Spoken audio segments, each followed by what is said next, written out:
Bonjour à tous, Aristide Olou de Arvalis. Avant de commencer, je voudrais remercier le comité GEMAS pour cette occasion de vous présenter ce travail auquel ont participé plusieurs collègues d'Arvalis et de Terre Innovia. La présentation va porter sur l'optimisation des apports azotés à l'échelle des systèmes de culture en contexte économique tendu. Durant le déroulé, je vais vous présenter la méthodologie qui a été employée et nous allons également voir un exemple d'application.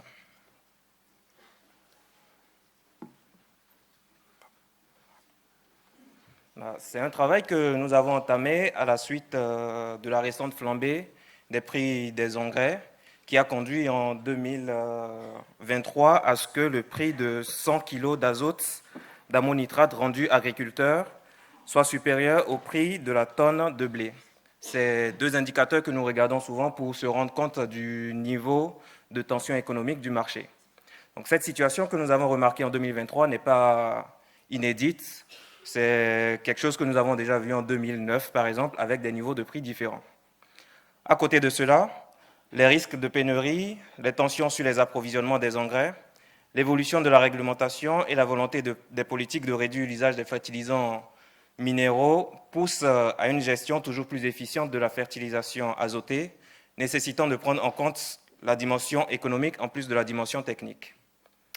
Les instituts agricoles travaillent déjà dans ce sens en proposant à l'échelle de la culture des matrices d'ajustement des doses d'azote en fonction du contexte économique pour viser l'optimum technico-économique.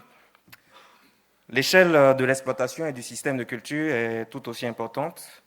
C'est la raison pour laquelle nous avons proposé cette approche-là qui permet de déterminer dans un assolement fixé la quantité d'azote à apporter sur chaque culture pour atteindre un optimum technico-économique global, tout en ayant d'appliquer une contrainte sur la quantité d'azote disponible.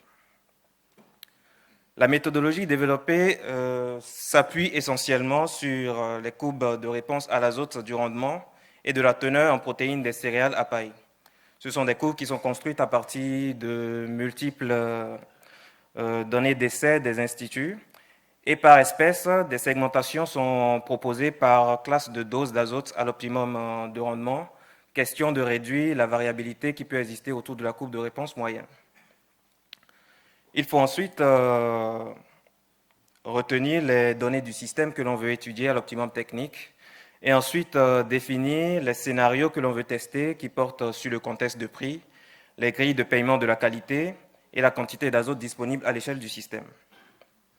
Toutes ces informations sont ensuite rentrées dans un modèle d'optimisation qui va se charger de maximiser la marge azote totale du système sous contrainte de la quantité d'azote disponible. La marge azote totale n'est rien d'autre que la quantité, le chiffre d'affaires total auquel on va soustraire les charges liées à l'utilisation de l'azote. En sortie du modèle, on va obtenir les résultats à l'optimum technico-économique qui portent sur les quantités d'azote à utiliser, les rendements, les teneurs en qualité, ainsi que les marges azote à l'exploitation et pas culture. Tous ces résultats sont présentés en valeur absolue et en écart par rapport à l'optimum technique. En ce qui concerne la partie mise en application, donc nous avons appliqué ce modèle-là sur un système en champagne berrichonne qui est issu d'une ferme type non irriguée. C'est un système qui fait 207 hectares où on va retrouver essentiellement du blé tendre qu'on arrive à distinguer en fonction du précédent oléoprotéagineux et blé. On va retrouver également des orges, du colza, du tournesol et de la lentille dans l'assolement. On fait l'hypothèse qu'on est à l'optimum technique sur notre système puisque c'est un système qui est issu d'une ferme type qui par définition est une ferme performante et définie par expertise. À l'échelle du système, on dispose de 154 kg d'azote à l'hectare qu'on répartit différemment entre les cultures présentes. Et en termes de teneur, protéines et huile, on est aux normes. En ce qui concerne les scénarios de simulation, nous avons défini 3 scénarios de prix de vente des cultures qui sont la moyenne 2018-2021, les prix moyens 2022 et les prix 2023. Nous avons également défini 3 scénarios de prix d'achat de l'azote avec la moyenne 2018-2021 à 0,78 € le kilo et 2 scénarios de prix élevés à 2 euros et 2,5 euros le kilo. En divisant le prix de la tonne de culture par le prix du kilo d'azote multiplié par 100, on obtient les ratios que vous voyez dans la matrice qui permettent de distinguer 5 contextes que nous avons classés de contexte économique favorable à contexte économique tendu. Le contexte économique favorable correspond à ce qu'on observe en 2018-2021 et le contexte économique tendu au prix de vente 2023 avec le prix de l'azote à 2,5 euros le kilo. Dans la suite de la présentation, je vais présenter quelques résultats en contexte 2018-2021 et nous allons voir un peu plus en détail les résultats dans le contexte économique tendu puisque c'est notre sujet et surtout parce que nous avons remarqué que c'est le contexte dans lequel on observe relativement plus d'enjeux par rapport à l'ensemble des contextes qu'on a là. Nous prenons également la qualité en compte dans notre recherche d'optimum technico-économique à travers la rémunération de la teneur en protéines des céréales à paille. Et en termes de disponibilité de l'azote à l'échelle du système, on a défini 2 scénarios, un premier scénario à 100% et un deuxième scénario à 80%. Passons maintenant aux résultats des simulations. Sur cette diapositive, nous allons voir les résultats de l'optimisation technico-économique dans le contexte 2018-2021 pour une disponibilité de l'azote de 100%, soit 154 kg d'azote à l'hectare. Les 2 premiers graphiques que vous voyez présentent les doses d'azote et les marges azote à l'optimum technique, c'est-à-dire avant optimisation. Donc, les barres pleines représentent les résultats à l'échelle des cultures et les barres archurées, les moyennes à l'échelle du système. Alors, ce qu'il faut retenir globalement de ces 2 graphiques, c'est que pour atteindre cet optimum technique, il faut utiliser 154 kg d'azote à l'hectare, ce qui nous permet de réaliser en moyenne 1060 euros hectare. Quand on va ensuite faire tourner le modèle, on va obtenir les résultats à l'optimum technico-économique avec les 2 graphiques qui viennent de s'afficher. Alors, ce qu'il faut retenir globalement de ces 2 graphiques-là, c'est que pour viser l'optimum technico-économique, il faut utiliser la totalité de l'azote qui est disponible, mais qu'on va répartir cette fois-ci différemment, un peu différemment, par rapport à ce qui se fait à l'optimum technique. Malgré cette nouvelle répartition de l'azote entre les cultures, cela ne permet pas pour autant d'améliorer la marge à l'échelle du système. On est quasiment équivalent à ce qu'on a à l'optimum technique. Les 2 graphiques que vous voyez en dessous sont les résultats à l'optimum technique, mais qu'on présente cette fois-ci en écart par rapport à l'optimum technique. On les obtient en faisant tout simplement la différence entre les résultats à l'optimum technico-économique et les résultats à l'optimum technique. C'est souvent intéressant de regarder ce graphique-là pour se rendre compte du sens d'évolution des résultats. Dans la suite de la présentation, les résultats seront présentés de cette façon-là, à l'optimum technico-économique. En haut, on aura les résultats en valeur absolue et juste en dessous, on aura les mêmes résultats en écart par rapport à l'optimum technique dans un même contexte économique. Donc, maintenant que nous avons vu ce qui se passe dans le contexte plutôt favorable, voyons maintenant ce qui se passe dans le contexte économique, donc 2023, avec une disponibilité de l'azote de 154 kg à l'hectare. Alors, sur les 2 graphiques de gauche qui présentent les doses d'azote à apporter à l'optimum technico-économique, on remarque que pour viser l'optimum technico-économique, il n'est pas nécessaire d'utiliser la totalité d'azote qui est disponible à l'échelle du système. En effet, il faut utiliser seulement 128 kg sur les 154 qui sont disponibles, ce qui est dû au fait qu'il faut baisser la dose d'azote sur la majorité des cultures présentes dans l'assolement dans des proportions variables. Cette baisse des doses d'azote à l'échelle des cultures se traduit par une baisse des rendements à l'échelle des cultures.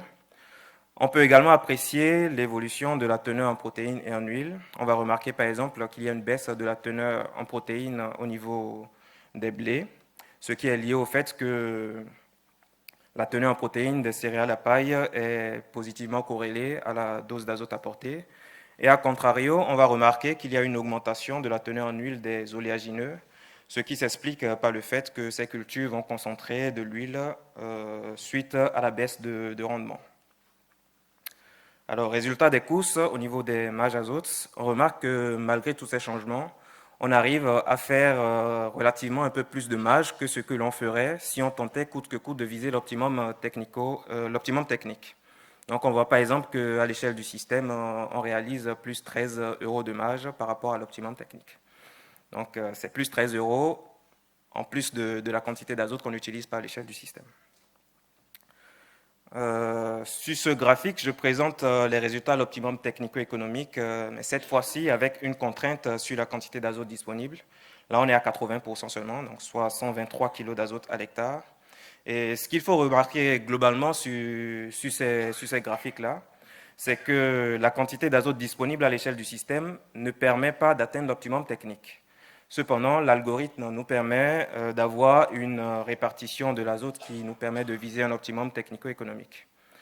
À côté de cela, nous avons réalisé quelques simulations qui ont permis de montrer qu'il est plus avantageux de viser cet optimum technico-économique plutôt que de réduire la dose d'azote de 20% sur chacune des cultures présentes dans l'assolement de façon identique. Alors, en conclusion, l'objectif de cette présentation était de vous montrer un modèle qui permet d'optimiser la répartition de l'azote disponible entre les cultures d'un système, avec les conséquences sur les niveaux de rendement et de qualité selon le contexte économique, en maximisant la marge azote totale du système. À partir de l'exemple que nous avons vu ensemble, nous avons vu qu'en contexte économique favorable, les optimums techniques et économiques sont confondus, ce qui se traduit par une égalité des marges, et dans de tels cas de figure, il n'est pas nécessaire de modifier les pratiques à l'échelle du système. À l'opposé, dans le contexte économique tendu, nous avons vu que l'optimum technico-économique nécessite de réduire les doses d'azote sur les cultures présentes à l'échelle du système, ce qui se traduit par des baisses de rendement, mais quand on compare par rapport à l'optimum technique, c'est mieux en marge, relativement, parce que nous avons vu que c'est plus 10 € hectare seulement. Et nous avons vu également qu'en contexte économique tendu, le modèle que j'ai présenté permet de proposer une adaptation qui permet d'améliorer la marge azote à l'échelle du système. Donc, par la suite, il serait intéressant de tester cette approche sur d'autres systèmes pour vérifier si les tendances et les ordres de grandeur sont du même ordre. Alors, l'approche que je viens de vous présenter présente des limites. La première est que les courbes de réponse ne sont pas disponibles pour plusieurs autres cultures. Donc, on serait freiné par l'absence de ces courbes de réponse-là, de pouvoir tester cette approche sur la pluralité des systèmes qu'on peut rencontrer sur le terrain. Par ailleurs, les résultats sortis du modèle sont la conséquence de beaucoup d'hypothèses dont certaines ne sont pas évidentes à deviner.